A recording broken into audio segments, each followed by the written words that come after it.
part of the Press Play Podcast Network.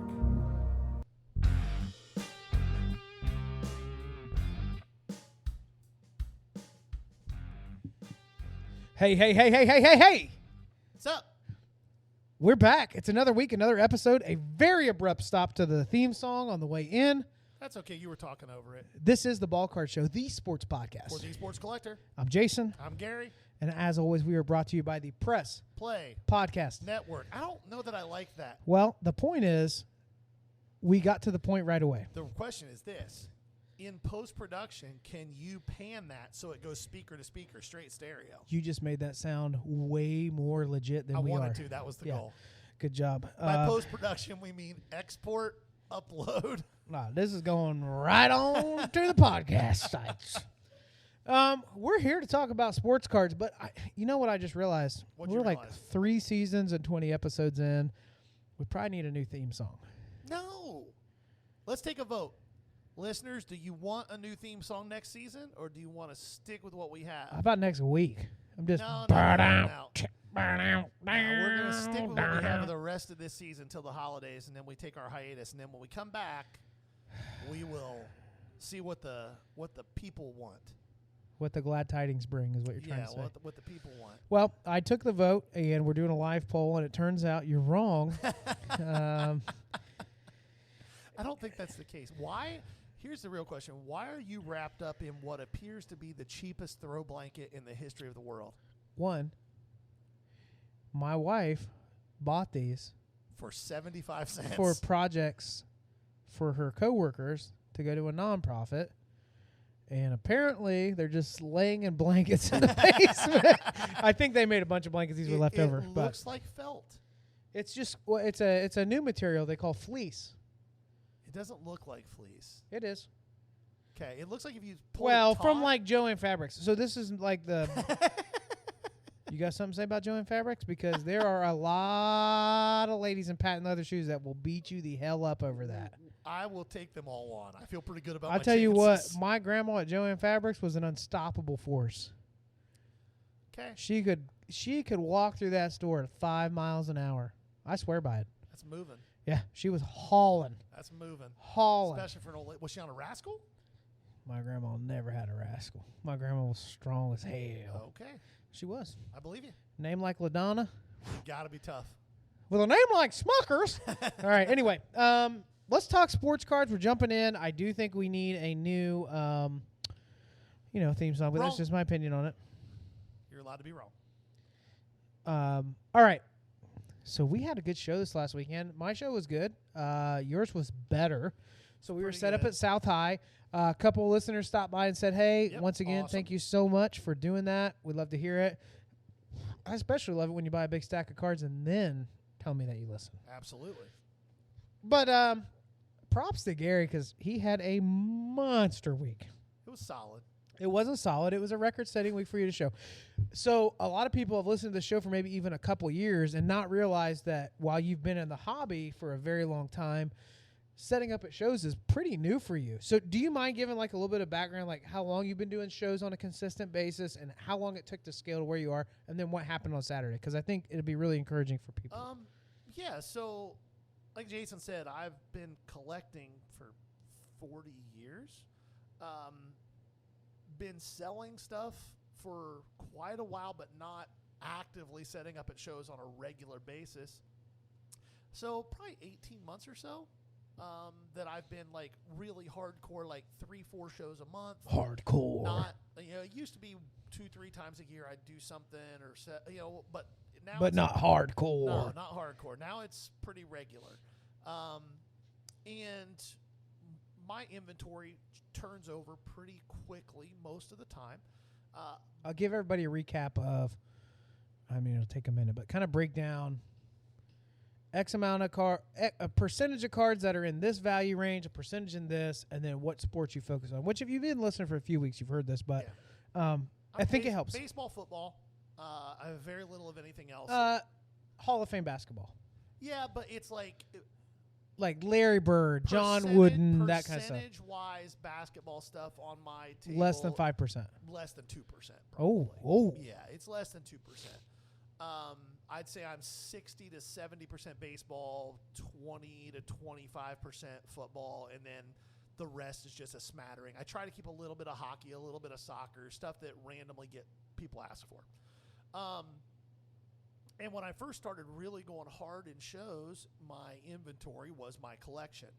And it didn't take very long for that to not be the case. I started reinvesting my profits and buying stuff and building up my inventory. So from a breakdown, my table at any given point is going to have 700 to 800 cards in the dollar box that are all top loaded. It's going to have 700 to 800 cards in the $2 box that are all top loaded. It's going to have 700 to 800 cards in my priced as mark box that are going to range anywhere from $3 to $100. My showcase is going to be cards that are anywhere from $100 to $1,000. I got a couple of showcases, and then I usually have a random slab box that's slabs from $5 to $100. Mm-hmm. That's a breakdown of what my table looks like, with the occasional little bit of older wax here or there. Yeah. So yeah, that's what my table tends to look like. My $1 and $2 boxes get hit pretty hard on a regular basis. My prices mark box will get hit really hard occasionally. Most of the time I'm moving 50 to 80 cards a show out of that box, and 100 to 150 cards out of my $1 box, and a couple hundred cards out of my $2 box. Do you mind, let's look at 18 months, let's say first 6 months, second 6 months, and then this most recent 6 months. If you had to average out for shows, because I think a lot of people don't realize there are shows where you murder it, and then there are shows where you have the exact same quality of inventory where it doesn't happen. Yep. But if you had to average out the first 6 months, probably here's what I was doing per show, the second 6, and then most recently, and then kind of lead into what's happening. I know it's going to be random, but it really isn't. That's the thing. I would say that it's not that different from the get, and part of that's just because I've been selling for a while, just not at shows. Mm-hmm. That's fair. I average, I'd say not counting this last weekend because that skews everything, but I probably average $1,000 a show in total revenue, which means profit-wise at my margins, depending on what percentage I sold was from the dollar box versus the prices mark stuff, I'm probably averaging a 50% margin. So I'm going to pause you there, because I think one thing important for listeners to hear is that number for somebody that's been a collector for a long time that knows how to sell and set up. When you go to YouTube, you're going to see collectors and dealers that have not been collecting cards for 40 years, that have heard that this is the new sneaker game, that came in with $50K and bought 10 big cards and are moving a lot of revenue, or moving a lot of gross sales at 10 to 15%. 15%. Yeah. So you see a lot of these cards where it's sold for $5,000. They bought it for 48. There's nothing wrong with making $200 on a card, but over the long haul, it's important to take a look at what you're making on that. Yeah, everybody approaches this thing different. I've got friends that are dealers whose entire table is just 2 showcases that has $50,000 worth of inventory in it. And for them, if they sell 1 or 2 cards at a show, that's been a good show for them, because their cheapest card in their case is $800. That's not my approach. I'm a volume guy, and I want my margins. I'd rather sell $250 or $300 and $2 cards that I have 60, 65% margins in, because I'm buying them in huge lots. Like I just bought I'm a big Adley Rutschman guy. Anybody who talks to me at shows or even hears us talk on the podcast, I'm a big believer in Adley Rutschman. I think he's going to get MVP votes for the next 10 to 15 years. And then I think he ends up having a Hall of Fame career. I bought a huge lot of Adley Rutschman Topps Chrome rookie cards. It was like 49 base cards, base Chrome cards, 12 or 15 that were either refractors or prism refractors or X-fractors, and then like 40 or 50 different inserts, Future Stars, Titans, all that stuff. Mm-hmm. It was like 159 cards is what it ended up being. I paid $110 shipped for it. Those cards sell for $3 to $5 a piece. So my margins on that are massive. I would much rather do that than what you said, than buy a $5,000 card for $4,500. I have much lower risk. Well, and one thing I would say too, a caveat is, if you were like traveling you had 20 connections that were high-end dealers, buyers. That's a different conversation. Oh, yeah, there's guys. If you're active in the hobby and you're on Facebook, some of the bigger groups, I've been lucky enough over the years to have gotten to know a lot of the guys that run some of these big groups. Yeah. Like guys like Ryan Durkee and Zach Terry and guys like that. If you're on Facebook and active in car communities, you know who those guys are. They go to the Dallas show. They're flying all over the country and taking 2 lock boxes with them everywhere they go. They've got. I mean, Zach has. His inventory is probably $2 million worth of high-end cards. Right. That's not the pool that I swim in. Yeah. Or live in. Yeah, at all. Like, and to be fair, that's not the pool that Zach lived in until 3 years ago. And really smart guy who hit a couple of really big cards just as things were starting to pump up. Yeah. Was able to flip them for big money and then just has continued to roll it. And that's awesome. Yeah.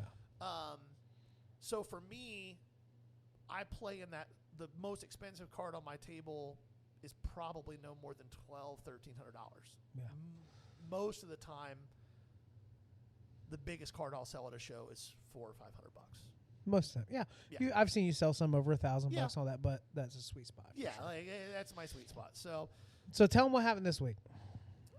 It was really cool. I've not ever had this big of a scenario like this. I've had people come and ask me what I would sell my whole table for. I've come close a couple times, couldn't get there. Had a guy come up and was talking to me and was looking through my stuff, and then he came back again, and he was like, what do you want for your whole table? He was the second guy that had asked me that day. And I gave him the same number I gave the first guy, $18,000. That was the number. There's probably 23 sticker on my table. And he really thought about it, and he ended up going, well, what if we ignore the showcases in the $1 and $2 boxes? What do you just want for your prices marked box, this box here, and it's like a random slab box, right? Yeah, I had a 2-row boxes, all baseball autographs. My prices marked box was a 3-row box and then a random slab box, and I was like $6,000. And he kind of thought about it, and I think he was waiting to see if I was going to go any lower. I wasn't. That was the number. It's probably $7,800 to $8,000 in sticker there. And finally, he goes, "Okay, I'll do 6." And he pulls out bands, 3 straps of $2,000 straps of $100 bills and hands them to me and walks away with half my table. Yeah. And I was like, that was awesome. And then hold on, let me jump in here. Yeah. Because I'm, we're tables right next to each other, right? I'm watching this happen and I'm super pumped. So here's what I know. On the inside, Gary's like, this is going to be freaking awesome if this happens. Yeah. But he's also like, I'm not going to show it because he's a professional salesman. So I'm not going to show any emotion. I'm going to act like this is a $10 transaction. Yeah. Whatever, blah, blah, blah. Then it sells and I'm like, yes. The only thing I saw was the fear in his eyes of like, I have so many shows coming up. Yes. What do I do? Yeah, like my like meat and potatoes inventory is now gone. Yeah. And it's inventory that I have built up over time. And in any given week, I probably buy 20 to 50 cards. Well, now I'm in a position where in a perfect world, I needed to replace about 1,000 cards that I can sell for anywhere from $3 to $50 in 8 days. And the panic hit almost immediately. You mean not almost? Once the guy walked away, I instantly, Jason looks at me and he goes, "That was awesome." And I went, "What am I going to do?" I've got the cash, but now I got to replenish this inventory.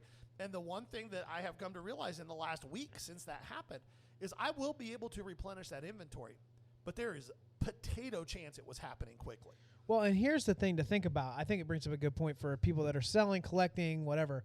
Like, if you have a large sale like that, that's a large volume sale of your collection, you really need to think about how long it's going to take to replenish that, how long it's going to take to get right. Like, if you have another, what do you have, like, in the next 2 months, another 6 shows? Is that reasonable? 6 to 8. Yeah. So, like, you're going to have that back. A lot of people are going to say, oh, $6,000, I'm going to do this with it and that with it. Like, put a chunk and a sizable one away from inventory if you actually want to scale. What's cool for me is, and the most encouraging thing I heard last week was when you were spending a little time talking with me about my inventory, and you're like, you're starting to creep up on your inventory Yeah. where the average card value is going up. Yeah.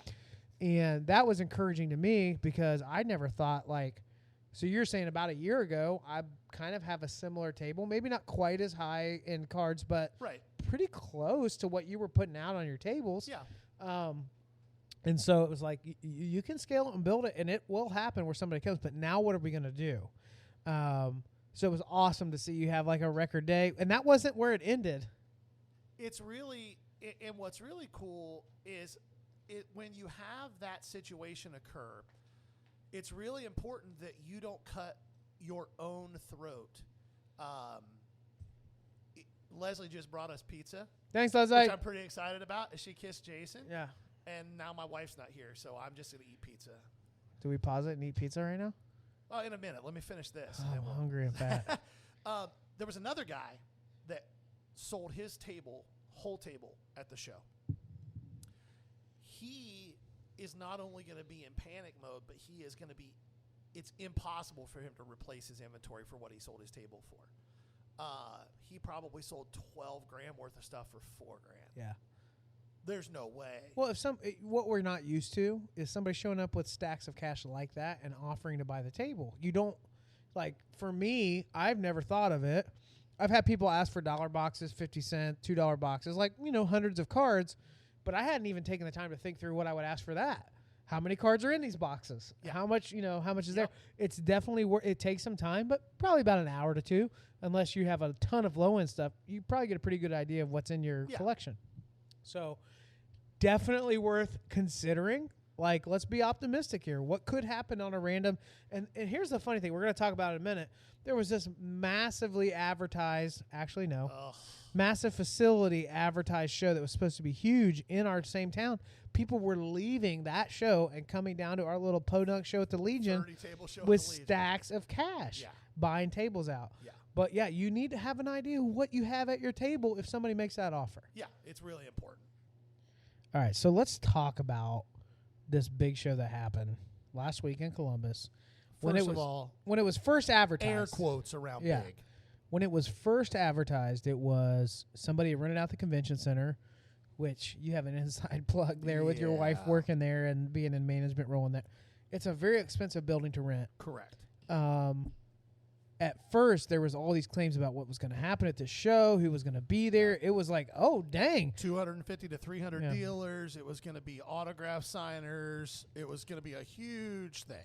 And you and I had flirted with the idea of doing this at the same facility until we looked at the numbers. And sometimes you just look at the numbers and realize it doesn't make sense At all. for us or for the people that will be Facility. attending the show, facility, all that. So leading up to the show, through social media, there's several different groups of people that like sell at shows. There's Ohio Card Show information, what's coming up. And the promotion seemed to shift and kind of go quiet. And we're thinking, what's going on? The big red flag right out of the gate was a $350 table fee. With a minimum of 2 or 3 tables. If you want electricity at the table, 200 more. yeah. So I'm like, okay, there must be some big players coming into town that are spending that kind of money because local small shows, I'm not spending $700. 30 to 50 bucks for a table. Yeah, 30 to 50 bucks. Like, if somebody asks for more than $50, they better have a guarantee of how many people are going to be You're there. Damn right. Yeah. So you and I were a little bit skeptical.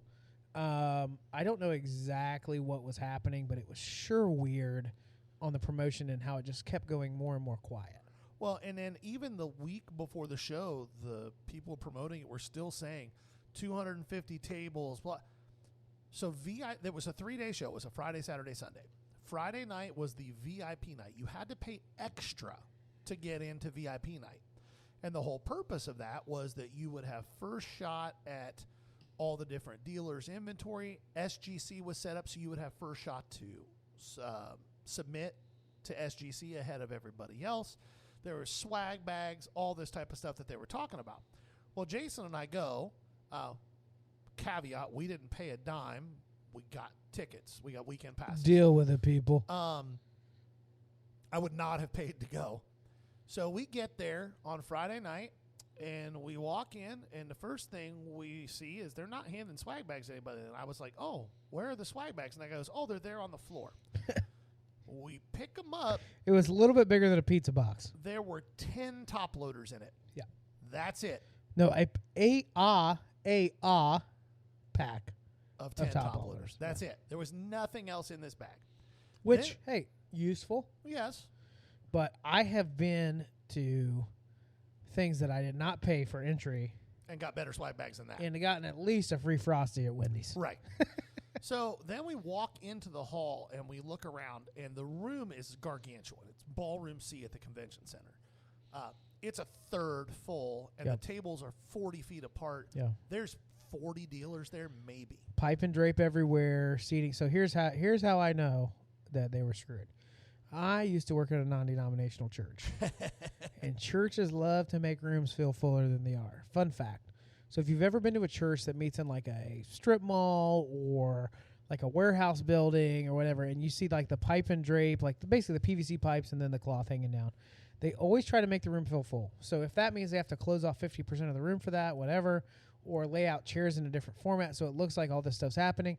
This was the equivalent of a pastor that had their worst attendance on an Easter Sunday being like, hey, it was a record day for us. Yeah. That's how they set up the room. Yeah. So Like they had a breaker's corner that was like 500 chairs. yeah, set there was out. nobody in it. Maybe probably like 100 chairs, but it was like Nobody 20 there. tables. Nobody's there. Yeah. It didn't feel open. No. So we get there. There's only maybe 40 dealers, 40 dealer booths, and probably only 30 of them are set up on Friday. Like they weren't even all set up. SGC, their booth was up, but there was nobody there. You couldn't submit cards if you wanted to. Yeah. We're walking around, and I see panic in these dealers' eyes because most of these dealers are in this show for anywhere from $900 to $1,500, and there's panic in their eyes. One guy to the point where I made it. One guy had some inventory set up I bought from a really nice guy. I have no concept of how this human thought that they had the appropriate level of inventory for this type of show.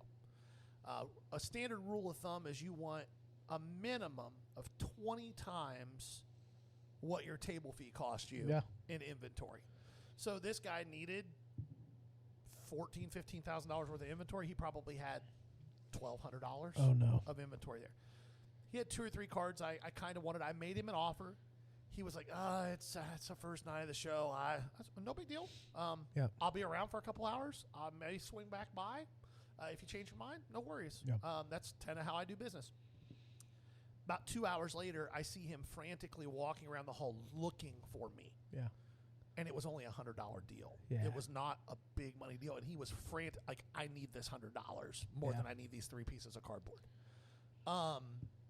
It was sad. And then Saturday, so that night, what was crazy, the VIP night, what do you think? There were maybe 40 people walking around attendees? I mean, it's possible there were a few more just because of how big the room is, but it sure didn't look like it. Yeah. Saturday, we were set up at a different show, the one we already talked about. And I had a great day too. I didn't have a record day, but I had good day. solid traffic. Yep. Consistently people pulling through. They were seeing the value. When I see people are like, oh, that's a good deal, I love that. That makes me feel good. And there were more people by probably yes. 3 times Yes. at that little show than there were Friday night at No, the other show. in defense of the show, the only thing I will say is, for the most part, the people set up there had some really cool stuff to see. They did. There was really nice stuff. If you wanted to look at cool high-end cards, stuff. Yeah. There was also, for the most part, I found a few gems that were like right up my alley. Yeah. So found a really cool Rodman insert, PSA 9. What was it, like frequent flyer or something like that? It looks like those of you that follow like the hoops and the skybox inserts will know about that. A ton of 70s vintage Dolphin stuff. Yeah. But there was a decent amount there. I also picked up, probably a stack of cards that I paid $40 for that I was able to sell really quickly the next day at the show. I already had some buyers in mind for like $150. Yeah. But if you liked seeing really cool high-end cards, I saw stuff there I haven't seen Before, locally. Yep. At there all. was stuff like that. So then we didn't go Saturday, but I talked to some of the guys locally who did set up there because I went back on Sunday. And it sounded like Saturday there were maybe 250 people that showed up as attendees. Sunday, I go back, and it was really interesting to see they were still charging people the same money to get in, $15 a head on Saturday and Sunday. But over half of the dealers were gone on Sunday. They didn't even show up Sunday. They loaded up and left Saturday, and they were still charging people the same amount of money to get in, which I thought was kind of shitty. But that is what it is. What was really weird, though, is how many people that were attendees to the show just posted up at empty tables and set their shit out and acted like they were dealers that were there for the show. One of those people I actually bought a chunk from, and it was weird. They had a bunch of high-end football stuff in showcases, little tiny showcases like what I have. That's why I could tell you they were just kind of wandered in and set some stuff up because they were not there Friday or Saturday. The one guy had 3 little 300 count boxes with just random stuff in it. And I was like, what are the prices on this stuff? I started flipping through, and he goes, they're mostly $1 to $5. Just make a stack and I'll make you a deal. Okay, cool.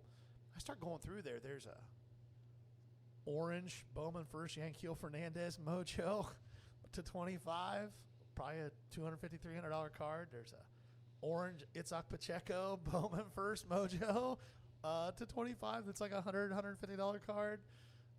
There were a bunch of select silver 2022 NFL rookies, Garrett Wilson, guys like that.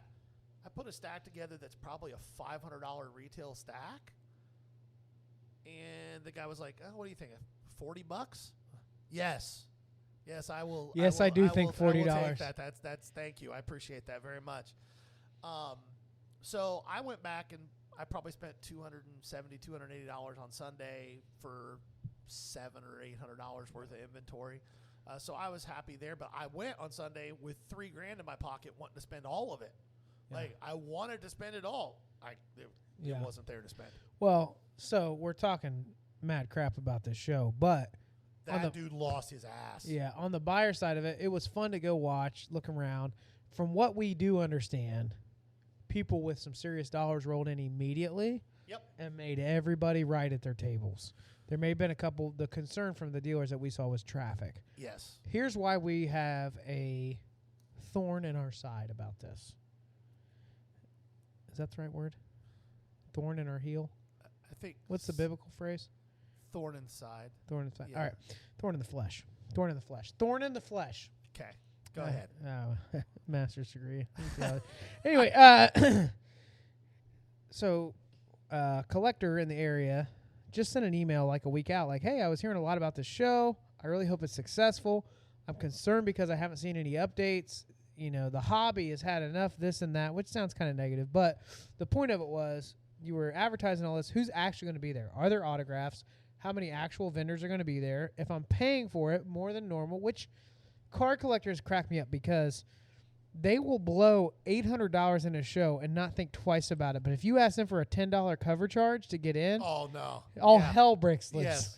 Yes. Which is just hilarious to me. But essentially, the ownership or someone in management over this event sent a scathing email thinking that we would not see it later, screenshotted and sent to all the groups. So essentially, we had that going on. So I had a tough time with it. It sounds like the one that put it on had his own museum of really high-end collectibles. Really didn't care as much about profit and loss, which is a good thing because he lost his ass. Yeah, he lost $100,000 on that show minimum. Yeah. Now, if he had some other deals going on, somebody came in, maybe it was worth it. Yeah, I don't know. But long story short, it's not easy to just throw a big show by picking a big venue and getting SGC out. There's work involved. You have to do a lot of work to promote a show. Yeah. Maybe you and I will do one day. Yeah, it won't be at the convention center right out the rip. Not at retail. At the Moose Lodge. Let's go. All right, so we got a fun little segment for you as we're jumping in here. Getting close to wrapping up after this. This will take a few minutes, though. We want to talk about the worst Facebook sellers that you run into. And buyers. So the worst of Facebook in the hobby. Yes. So if you are not buying and selling on Facebook, you're missing out on a huge section of hobby transactions. Opportunity and entertainment. Yes. So we're going to talk through the worst of both worlds, the buyers and the sellers. And we have a little list. It's not like a top 10 like Dave Letterman, And but when that's we what. finish this, guys, if we missed something, Oh, yeah. jump on Facebook and tell us what we missed. Yeah. Up first, number one I have is the fire sale guy. There is apparently one graphic on the internet. The guy who that doesn't sa- know what the word fire sale means? Well, but there's also only one graphic on the entire internet for fire sale, and people Google search it, and that's what they throw in. It's the only one. Fire sale implies it's a sale, one, At that's really low things that are prices. on sale, and they're so on sale that it's a fire. But I can't tell you how many times I've gone in and someone says fire sale, and everything is over comps. Yes. Over. Yeah, not by a little bit either. Like silliness. And then when you try to point that out, people get real defensive like super really worked out. fast. Yep. Up next, number two. I like this. We tried to find a politically correct way to say this. Itchy neck guy. It's meth head guy. Yeah. Yeah, well, there he goes. So sometimes you see these in live shows. Sometimes you see these guys out in the wild. Sometimes you see them on Facebook. It looks something like this. Dog, I got this Sam Ellinger. Bro, nobody has this card. I know what I have. All right, man. I'll pick it up off of you. You know, I mean, there's a chance. You know, maybe something happens. I'll give you $5. No, man, I gotta get $100 on this. As he's scratching his neck, and you're talking way slower than he is. Oh yeah, I'm not licking my lips. I'm on the $100. I'm on the Yeah, $100. yeah. Yeah. Oh. It's usually Don Russ. Yeah. Good ones. Alan ones. and Ginter base, right? You As need a a- tractor card, don't you? You No, need a car man. with a tractor? No, It's man. chrome. Dude, It's you're chrome. gonna make so much money off of this, bro. Just give me the $100. Why are you fixed on this $100? Don't worry about it. All right, up next. Oh, this guy. I legit. So this one actually pisses me off. Okay. Pack Fresh guy. Oh yeah. It's So annoying. somebody posts something saying, "Hey, these are pack fresh," and they think that means that because they just opened it from a pack, it's a 10. Right. As if aging is what causes cards not to be a 10. Right.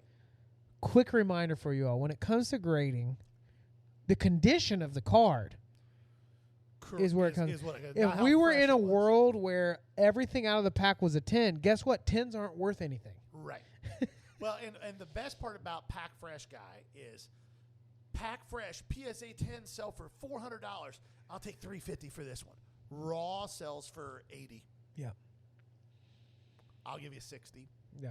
Oh, it's really clean. It's in a grade Or well. I'll give you Well, $80 because I want it, right? Should grade it. Yeah, grade it and then hit me up.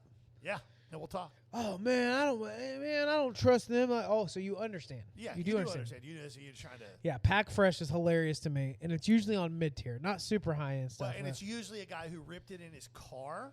And you get the picture of the car. He sat in the sitting cup holder for on 30 his- miles. sitting on his leg with the steering wheel behind it in a penny sleeve. Pack Fresh straight into the sleeve. Dude, at least go home before you take your picture, my guy. Yeah. Just chill I'm with you on out. that. Yep. Up next. Oh, this is claim over the claim guy. This is your See, favorite. You do a claim sale. I do these all the time. We're not You going to mention names, but there's a list of them we have. There's a list of people that you'll be finished up with your sale. Be like, all right, that's all of it, everybody. Sales closed, blah, blah, blah. 20 minutes later, somebody comes through just claiming all the cards that have already been claimed. Right. Or they'll come in and there's like cards that have been claimed for like 10, 20, $30. He's like, I'll give you $5. No, it's already claimed. Somebody already has that The card. best is when you send them their total, and then they're like, oh, I thought I had this, that. Yeah. No, why did you think And it's that? always the 50-cent $1 cards. You're like, Yes. I would love to look through these 500 cards Again, immediately yeah. for you for this Yeah. reason. This next guy can go right to HE double hockey sticks. The next guy is never pays guy. Oh, yeah, that's the worst. Claim sales. Help me understand why you would spend an hour to do a claim sale effectively. When I'm buying, I realize there's good stuff in the sale. But you have to dig through it. And it's like I have to refresh my screen. Hey, Yes. babe, for the next hour and a half, I'm in the sale. Yeah, I live I know here. it looks like I'm just scrolling. I'm working. Yeah, I'm working hard. So when these guys build these stacks out, and they're always the ones that immediately claim like 1, 2, 3, 4, 5 out of 9, right? Yeah. If you do a grid style, Uh-huh. they're claiming like 5, 6 cards at a time, and then crickets. I had one. I think I mentioned it a couple months ago. The guy tells me later, I'd like for you to ship this to the farthest place away from you in Mexico. 2, I should have the money together in a few days. And then when I finally was like, hey, give me the money by tomorrow or not. This was like 4 or 5 days later, right? Yeah. And I said, all right, if I don't have money, I'm just letting people know in the group that you don't pay. Why would you do this to me? I can't believe that you would treat me this way. I don't know what I'm going to do now. Where am I going to buy cards? How about you pay your bills, bro? Pay for it. Yeah, pay your for bills, it. bro. Pay. And here's a funny thing. If it's a low-end sale, like I do a ton of those, actually pretty good little profit there if you Yes. get stuff people don't even want. Yeah, easy. It takes time, but it's $100, bro. You're going to turn it into $300 at the flea market or whatever. Just pay it. Pay. Yeah. All right, next one. Arguing lowballers. So qualifier here. Yes. We don't hate when somebody gives a lowball offer because sometimes people are like, needs gone. My girlfriend dumped me and my dog is sick. Battery died in the car. Battery died in the car running a sale, which I can appreciate the humor because sometimes it's really funny. Yes. You know, fresh case of herpes. Yeah. Fire sale.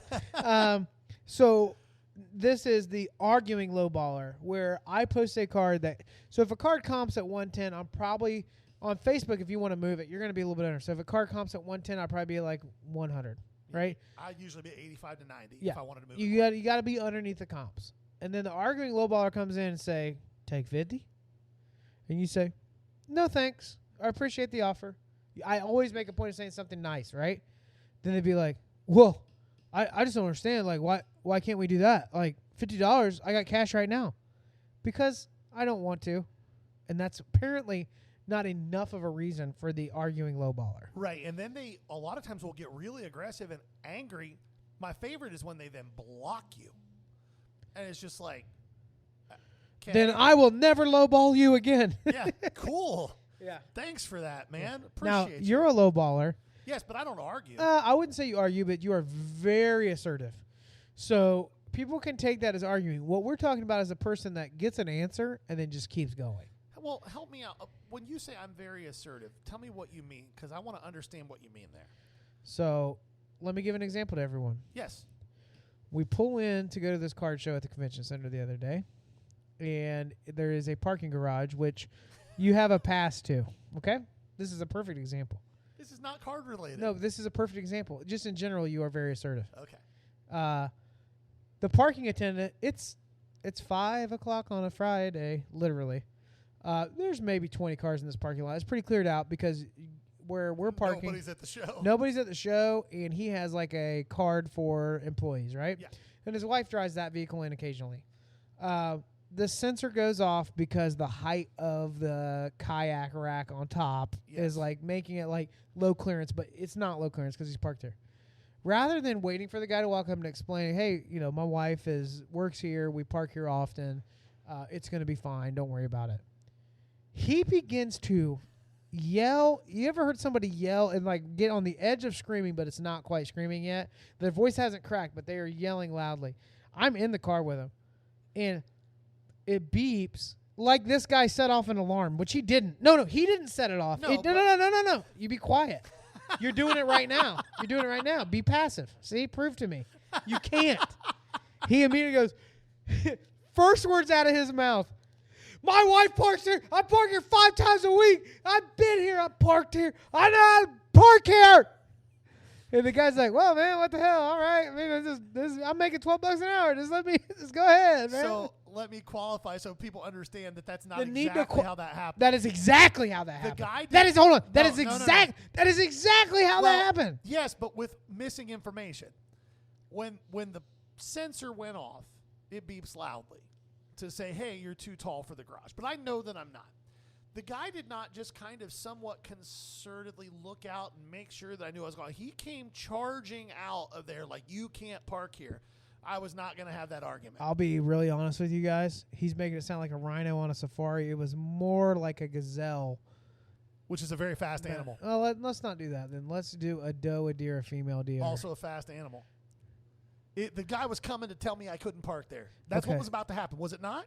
No, I don't think he was going to tell you can't park there. He was going to say, sir, this sensor just went off that indicates that you may damage your vehicle if you park here. But before you had a chance to take a third step, I park here all the time. Like just, I wasn't that loud. Yes, you were. I disagree. It hurt my ears. I disagree with your assessment. Arguing lowballers. So, Pot, kettle. I am assertive. That is true. But Okay. I don't argue. Like if I make somebody an offer, And they don't want it. You say, cool, thanks. yes, That's it. Yeah, 100%. yeah, I And they'll agree. be like, well, what about, and they'll give me a counter and I'll say, okay, pass. And they'll be like, well, what's your counter? I don't have one. I already made you my offer. It's cool. Yeah. Go on with your day. Up next, shipping eventually guy. So when you get in these Facebook groups, here's what I've learned. There are some that have really strict, stringent, you got to ship by this, this, and this. But once these groups get to a certain size, it's almost impossible to like maintain that. And to like, are you really going to message as an administrator every person that's a day behind on shipping? No. It's not like a lot of the groups that we're in are anywhere between 50 to 100,000 collectors in them. And there's, I mean, I don't know how many hundreds of things would get posted every day. I can't scroll 24 hours in an hour No. and look through stuff. So the shipping eventually guy is the one where 3 or 4 days later, you're like, bro, you got any tracking for me? Oh, man. Glad you asked. I just had this happen. So maybe tomorrow. Okay. Setting my alarm for maybe tomorrow. I'll say that kind of stuff. Maybe tomorrow comes up. Hey, man, need that tracking update. Didn't make it to the post office yet. Do you remember that part where I gave you money for Yeah. a service? So, quick reminder, if you don't know someone and you're hesitant, do goods and services. Protect yourself on And what PayPal. exacerbates shipping eventually guy is when shipping eventually guy was riding your ass to pay him as Yeah. fast as Yeah, possible. yeah, yeah. I need payment within 3 hours of the end of the claim sale. Otherwise, the cards are free again. And I'm then it heading takes to a the week. casino. And I try really hard to be like, because I sell stuff online, and I try to give people the benefit of the doubt, unless I specifically said, hey, can you have this out tomorrow? Yeah. And they say yes. Or because sometimes I need something for a show. There's a lot of times I'm finishing up a claim sale on a Sunday, and I say, hey, I have a show coming up this weekend. If you could have that in the mail Monday, that'd be huge. If it's Saturday, I'll tell them that. Sunday, hey, don't want to be too pushy. Just a reminder, if it's at all possible, get this in the mail tomorrow. Are we still looking good for that? I just need to know if I can count on this inventory. Right. And that has usually worked. But the guys that don't want to ship, I'm just like, don't be lazy like that. Just go. Yeah. And if you're selling a lot, just go buy a thermal printer. They're cheap. Yeah, they are cheap. Print it from your desktop, slap it on the thing, and just stick it in your mailbox. Yeah. Now, I will say this. Claim sales take longer to sort than people think they will if they're getting started with it. But when it's a repeat offender, if somebody does that 2 or 3 times, 2 times on me, I'm not buying anymore. I don't care. Well, and one of the things that you'll find is if you start selling on Facebook and you develop a reputation for that, you'll stop selling stuff. Yep. And the inverse is also true. If you develop a reputation for shipping quickly, people will buy. Most of the time, if somebody buys something from me, they have tracking within 6 hours. We have a guy that we buy cases of top loaders from where we have 10 tracking in minutes. 10 minutes. Yeah. Unreal. Yeah. Shout out, Frank. Yeah, Frank. Nice work, Frank. And great prices, too. All right, up next. Taking offers guy that's not actually taking offers. Makes me so... Here's what it is. I hit a card bigger than I expected. I want to show off this card. Yeah. Taking offers. Then you show them like, hey man, I'd offer you $100. You're like, oh no, man, I don't know, man. Nothing drives me crazy. You're than- already 20% over comps. Yeah. Well, what drives me nuts, 2 things that make me crazy. One, guys who won't put a price on something and just want offers anyway. Yeah. That makes me lose my mind. If you're a dealer and you're listening to this and you set up at shows and you don't have price tags on your stuff, I'm not looking at your stuff. Unless it's I'm brand new. out. If majority has pricing and you have a few cars you just picked up, I understand that's that. different. But like when a whole table isn't priced, and if I pull something out, I pull a stack out, and I'm like, how much for this? And your answer is to grab your phone and start looking at stuff. I literally will Yeah. just look at you and go, hey, put them back. I'm good. And I don't leave. have 20 minutes for this. No, I'm out. Yeah. If you don't know what your stuff you want to sell it for, I'm out. Really big cards, that's a little different. If it's something that's been up there for a little while. Even then, it's not really different to me. Like I've had some big cards on my table. They have a price tag. Yeah. And then the flip side of that is the other guy who puts a price. My favorite is when it's like mid-range cards. It's $20. Well, what about 17? No, I think I'm good at 20. Well, why'd you say best offer then, Yeah. my guy? Like I'm not. I was shooting- really hoping you'd say 21. Yeah, it's just like well, it's in an auction. What's going on? All right, next one, trade up guy. I'll this guy also makes me include insane. any kid that is a teenager or older, if you're not a little kid and you're doing this trade up thing at the card shows, stop it. Yeah, you're just taking advantage of people. Hey, you look at this? No. Okay, I'll be back in 5 minutes with another card with the same value. The best is when they bring you back a card that you already traded them, and they try to bring you your card back. Because they lost count? And it was like, you got this from me. I don't want it back. I'm Buddy, good. there's 10 tables here today. Yeah. So, but the taking offers guy, the trade up guy. So, hey, man, I really want that card. I know you got 200 on it, but I got a deal for you. I got $221 cards. Yeah. Easy money. Hard pass. Yep. Because your $221 cards are actually 220 10-cent cards. Up next, we got the Beckett guy. Oh, my God. Now, mad respect to anybody that is, born, what would we call it? Well, I guess you could be born into I the grew 50s, up in 60s. the height of the Beckett era. If you collected anywhere through the 80s and 90s, 85 to 2005. Yeah, you're buying Beckett's, you're pricing out your items that way. But when this guy shows up to your table or hops online for a sale on Facebook and says, well, Beckett says blah, blah, blah, but it's like from a month ago. Like, perfect example would be NFL, well, I hate to say it, Nick Chubb. Right. Beckett may have some of his short print stuff looking real nice right now. I've got a really nice Nick Chubb that's probably going to be in my possession for a long time. That was a nasty injury he suffered. Yes, it was. The value has tanked. Beckett could not keep up. I understand that you believe it's the gold standard. I understand you pulled that Beckett out of your Trapper Keeper in your Jordache backpack. I do understand that. However, Beckett is no longer the gold standard. I will say this. I still like their slabs. I love subgrades. I love, the Black Label is one of the most gorgeous things I've ever seen in my life. But that is not how you price cards. The market is moving. It is more instant. That doesn't mean if there's a low ball sale and then 5 others that are at 40% over that, you take the most recent one, you average it out. But Beckett sale guy, you don't belong on Facebook because you don't understand how the internet works. Right. The market moves way too fast. And I always tell Beckett guys the same thing. If you want me to, I will buy all your stuff at Beckett's low pricing. If you will buy all my stuff at Beckett's high pricing, since I'm a dealer, like, we can play that game. Yeah, if you want exactly. to, that's fine. Up next, I know this is an angsty thread. We got 2 more here. Didn't read the original post, guys. This was the one. This might be my biggest pet peeve. You post, I'm buying XYZ, and you're very specific. I'm buying XYZ, no base, color, or autos only. Raw. You couldn't be more specific. And people just blow your thread up with all the things that you didn't ask for. Either base stuff or non-licensed stuff or just random nobody stuff. They just saw somebody use the word buying, and they immediately got excited and just started posting stuff from their phone. Yeah. And you're just like, stop. I am looking for Zach Thomas refractors. Hey, dog, you ever heard of Warwick Dunn? Yeah. It's like, what? They played against each other. Hear me out. Like, it's just. I'm buying Joe Burrow XYZ. Here's some Zach Wilson. What? Yeah, exactly. By the way, mad respect for you not, like, taking a week off of Zach. Not just on here, socials, not just social, on the podcast. Just here. All right, finally, your least favorite.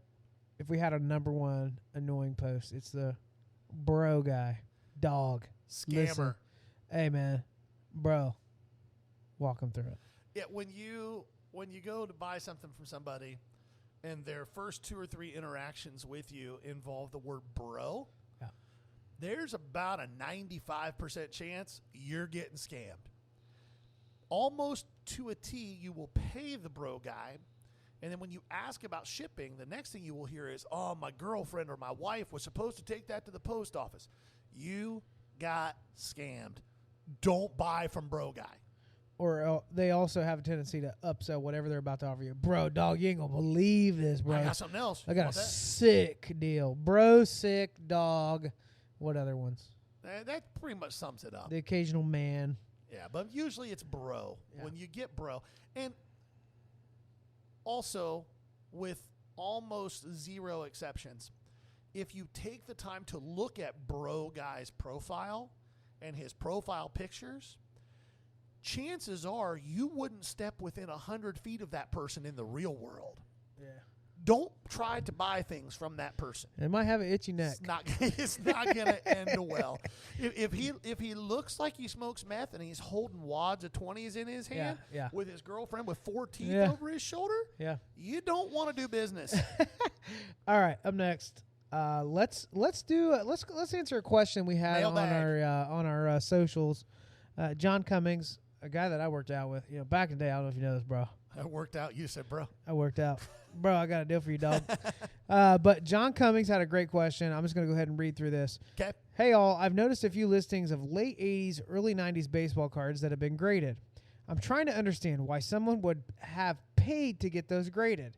I'm seeing a card sell for $2 raw, maybe $10 graded, but you're paying $20 to have the card graded. I guess maybe if you just really liked that card and wanted it graded for your own collection, but there's no net gain from a dollar standpoint in there, right? Great question. Yes. So to answer your question, it's going to be a few pieces. One, there is a chance that those cards were graded back when PSA was $6 to sub. Okay. Okay. One of the things about cards in that era that can be profitable from a grading standpoint, especially if you're grading through PSA, really only if you're grading through PSA, there are people, PSA has their set registry, and there are people who are really into completing full sets of PSA 10 from those eras. And regardless of what player it is. Yeah. it's a competition, and there are people who really go hard in the paint to try to have the highest ranked set of, say, 86 tops, right?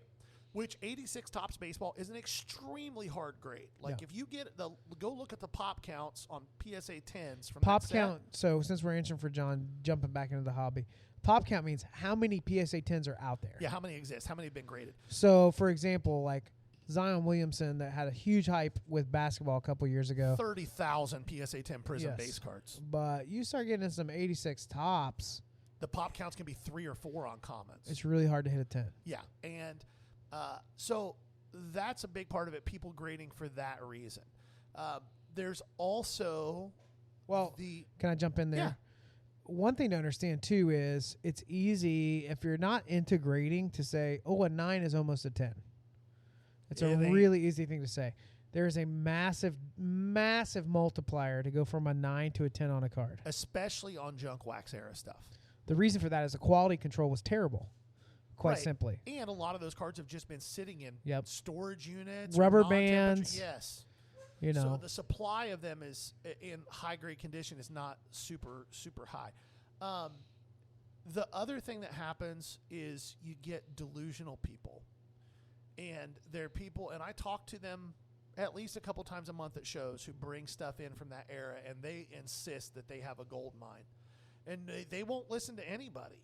And they will send in 100 of those cards, and they'll spend $2,000 to grade it all.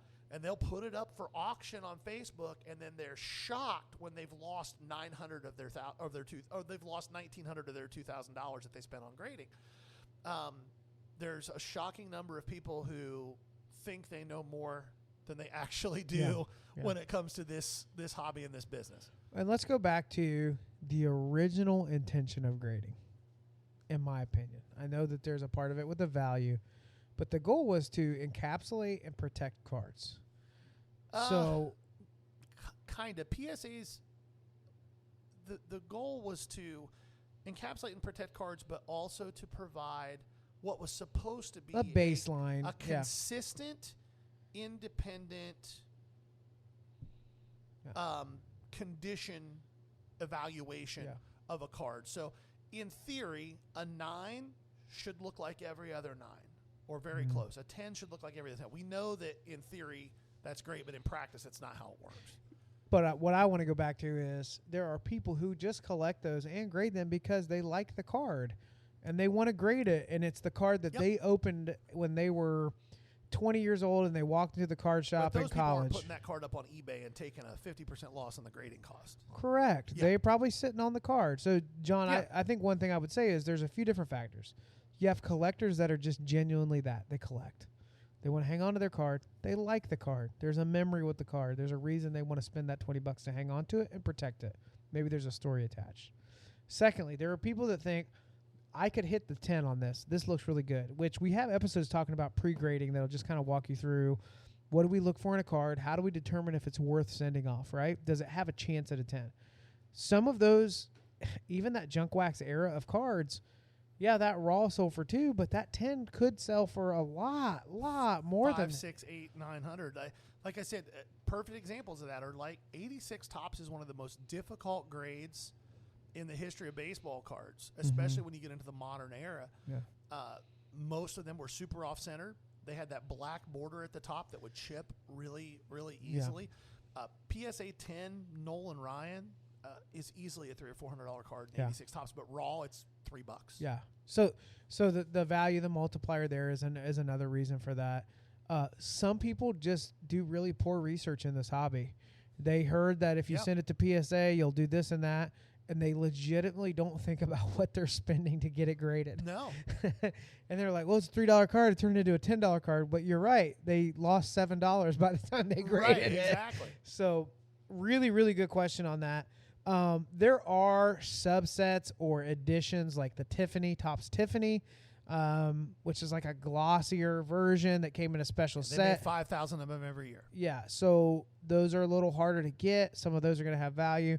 Now we have stuff that's like serial numbered, short printed, autographed. It literally will have a stamp saying how rare the card is. Right. So it was a little different then. But those would be a few different reasons they would do that.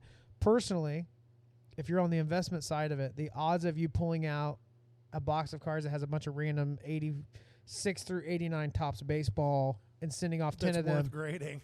Yeah, like I haven't found anything that I've collected, purchased in a collection, opened, and I still like opening junk wax from time to time. Like I've never It's a opened blast. I've never opened up that pack where I'm like, I think that's a 10 from that era. You really have to get lucky on that. So, but I have spent a lot of time and money on sending cards off and learning that my 10 is or isn't a 10, and here's why, which is why I'd recommend subgrades. So BGS does that. Is SGC still doing subgrades if you ask for? SGC's never done subgrades. Oh, really? FCG does No. subgrades. SGC would do like a 86 or a so 70. that was their old grading Yes. scale back in the day when they had the green labels. Yeah. But yeah, FGC, forensic FCG. forensic card grading, FCG, will give you subgrades, So which does tells HGA. you HGA still around. Shockingly, yeah. So you have some of these grading companies, John, that will offer you not only, hey, it's a 9, but here's why. The surface was great, but the corners were bad, but the edges were this. Like, it'll kind of walk you through just overall what's happening, centering, all that kind of stuff. So hopefully that answers the question. That's all I had. Do you have anything else before we head out? we banged a long one out today. That sounded worse than I meant it This to. has been the Ball Cart Show, the Esports Podcast. For the Esports Collector. Bye. Peace.